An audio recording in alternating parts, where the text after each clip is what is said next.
in the studio now to go through the newspapers, Dawn Neeson and Nigel Nelson. So, Nigel, we've got a big day of strikes on Wednesday. It's almost like a general strike. But the law must have changed. You will know this, because in days of old, in the 70s, they used to just strike until it was resolved. The strikes would go on forever. Why are we all just like one-day strikes now? Has there been a change in the law? No, there's been a change in the way the unions actually operate, that they're doing everything more targeted. So what you've seen is, for instance, the RMT on the railways have been extending strikes. You get 48 hours rather than just one day. What's happening on Wednesday is organised by the TUC, which is a day of action. So what they're principally protesting about is the anti-strike laws that Rishi Sunak wants to bring in. What is actually happening on the day is the unions have then agreed to coordinate strikes on that particular day, just to enhance the TUC message and obviously get theirs across about pay. So that's the difference. Not quite a general strike, because these are only public sector workers. The private sector, according to the TUC General Secretary, seem to have actually settled their pay claims, which is what the government should be doing. Okay, interesting. Dawn, let's start with the Times front page, and you've chosen this story about Nadeem Zahawi, and it goes with the headline, Sunak getting tough on standards. And I suppose it begs the question, what about Dominic Raab, 24 cases of bullying up against him? Well, exactly. I mean, you can't avoid Nadeem Zahawi is on the front page of pretty much every newspaper this morning, apart from, interestingly, the Daily Mail, who don't mention him on page one. Very curious there.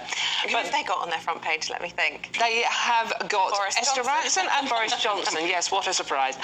But yeah, this is the Times, who have done it quite comprehensively. As we know from the weekend, that Rishi Sunak finally got tough and sacked Nadeem Zahawi, despite being the one who appointed him, knowing that all this was going on in the background. So you do have to question his judgment in that sense. And as soon as the report was filed by Sir Laurie Magnus, Rishi acted and sacked Zahawi within half an hour. But as you say, Dominic Raab is also being investigated for bullying. And now Rishi Sunak is, I do feel slightly sorry for him, because he has inherited a lot of problems that stem over from Boris Johnson's time. And I do believe he is trying to make a difference, whether he actually achieve it or not. But as you say, he does have the Raab situation to sort out.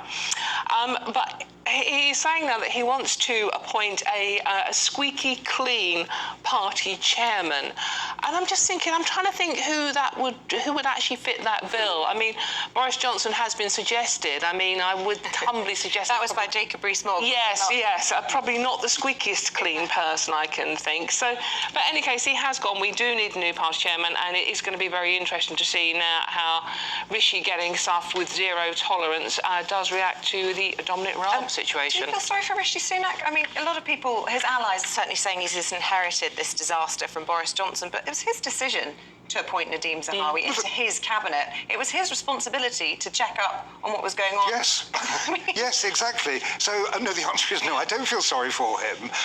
What I think should have happened is that this had been rumbling around for some time, the whole tax issue. What should have happened is that Rishi Sunak should have talked to Nadeem Zahawi before appointing him and asked him the questions, in fact, the ethics advisor did, and then decide whether to go ahead. Once all this came out, the honourable thing for Nadeem Zahawi to do was to resign. He should have resigned this time last week. And then he might have a chance of a political comeback. Gavin Williamson resigned in November. We've all forgotten that, but he did so not to be a distraction to the government. Yeah, the thing that annoys me with everything these days is that Zahawi hasn't said sorry.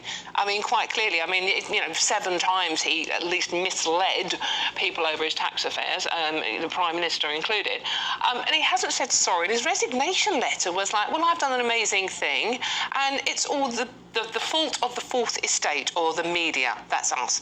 I mean, honestly, Isabel, I feel like, newspapers are to blame for, the royal situation, everything that goes on in politics. I mean, We're glad you've admitted it. Probably the weather as well. Thank you very much, Eamonn. You're not helping here. Thank goodness for journalists investigating standards in public life, because it seems as though they aren't able to do it themselves. And the fact that Nadeem Zahawi was going around threatening sending legal letters to people who were investigating. And in this country, at least we do have a press that hold politicians to account. So many countries, you don't get that. That's absolutely... I don't want to hurt you, but with a missile it would take only...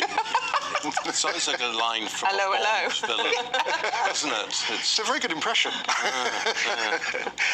Yes, this is a story about Boris Johnson being threatened by Vladimir Putin. This was the lead up to the Ukrainian war when they're having a chat on the phone. And Putin turns around to our Prime Minister at the time and says, I don't want to hurt you, but with a missile, I could take you out at any minute. I think, Eamonn, you asked earlier, what was Boris Johnson's response? Yeah. We don't know that. Well, mine would have been 2 words, the second of which would have been off. There was always that, or you could have put it slightly more diplomatically and said, look, how dare you threaten me? This is not the way that world leaders should actually behave to each other. But I really would like to know what Boris Johnson said. Was he just silent on the phone in abject terror? And also, why didn't he say so sooner? Could that have changed things? If he'd have come off the phone and said, I've just been threatened, you know, it might have escalated things, but it might have also... Wouldn't you get on the phone immediately to President Biden and says, hey, guess what's happened? Yeah, more questions than it answers. But Yeah, of course, absolutely. Boris Johnson back on the front pages. You'd have said, It's mine everywhere. are bigger than yours, you know, I've got more often, and more accurate. Well, this is a documentary that's going out on TV tonight called Putin versus the West. And the interesting quote in it is from the Army General Valery Shoigu, who actually said to Boris, we used to be the 4th army in the world. We are now number 2. And I think that's the whole point of this, isn't it? It is literally, I mean, sort of like, you know, the woody waving competition. Yeah. Right, Who's his biggest? Indeed. Dawn, let's go to the front of the Telegraph. This is about waiting times in the NHS, and this is trying to get to the true waiting times as opposed to the ones that meet certain criteria and objectives and all the rest of it. Yeah, absolutely. This is, as you know, Helen was just explaining, going to be announced today, on top of Rishi Sunak saying 800 more ambulances, thousands more beds, etc., etc. NHS England are being ordered to publish figures showing exactly how many people are trolley waiting. I mean, in December, we know it's 55,000 were waiting 12 hours or more to be admitted from A&E to hospital. And 1 in 7 beds are currently occupied by what is horrifically called bed blockers, people who are medically fit to be discharged but can't because the care system's in such disarray. Look, in theory, on paper, like everything, it sounds brilliant. But you know what, Isabel, the one thing that worries me about this story is like NHS managers need to tell us what's going on. It's like, well, hold on a minute. Part of the problem with the NHS is there's too many managers. There's not enough, as you pointed out earlier, right, on Eamonn, not enough people driving the ambulances, not enough nurses on the front line, not enough GPs to open surgeries so people can access them. And the other thing that worries me about this story is sort of like virtual hospital wards at home. I mean, you try explaining that to, like, my mum, for example, in the mid-80s.